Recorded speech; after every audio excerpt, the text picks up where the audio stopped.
ایک زمانے میں ایک بادشاہت تھی۔ وہاں کے بادشاہ کی صرف ایک ٹانگ اور ایک آنکھ تھی، لیکن وہ بہت ذہین اور مہربان تھا۔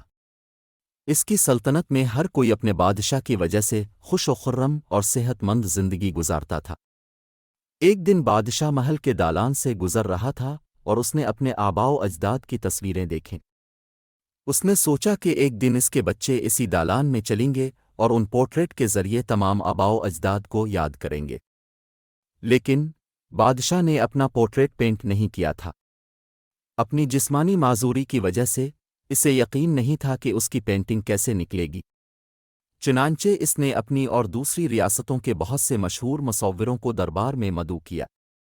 بادشاہ نے پھر اعلان کیا کہ وہ چاہتا ہے کہ اپنی بنائی ہوئی ایک خوبصورت تصویر محل میں لگائی جائے۔ کوئی بھی مصور جو اس کو انجام دے سکتا ہے آگے آنا چاہیے۔ پینٹنگ کیسے بنتی ہے اس کی بنیاد پر اسے انعام دیا جائے گا۔ تمام مصور سوچنے لگے کہ بادشاہ کی صرف ایک ٹانگ اور ایک آنکھ ہے، اس کی تصویر بہت خوبصورت کیسے بنائی جا سکتی ہے؟ یہ ممکن نہیں، اور اگر تصویر خوبصورت نہ نکلی تو بادشاہ غصے میں آ کر سزا دے گا۔ چنانچہ ایک ایک کر کے سب بہانے کرنے لگے اور شائستگی سے بادشاہ کی پینٹنگ بنانے سے انکار کر دیا۔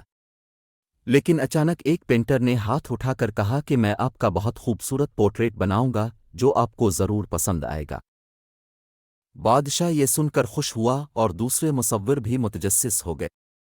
بادشاہ نے اسے اجازت دے دی اور مصور نے تصویر بنانا شروع کر دی۔ اس کے بعد اس نے ڈرائنگ کو پینٹ سے بھر دیا۔ آخر کار کافی دیر لگانے کے بعد کہا کہ پورٹریٹ تیار ہے۔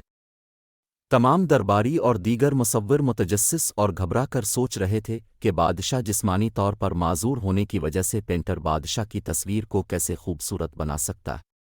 اگر بادشاہ کو پینٹنگ پسند نہ آئے اور ناراض ہو جائے تو کیا ہوگا؟ لیکن جب مصور نے تصویر پیش کی تو بادشاہ سمیت دربار میں موجود ہر شخص ہکا بکا رہ گیا۔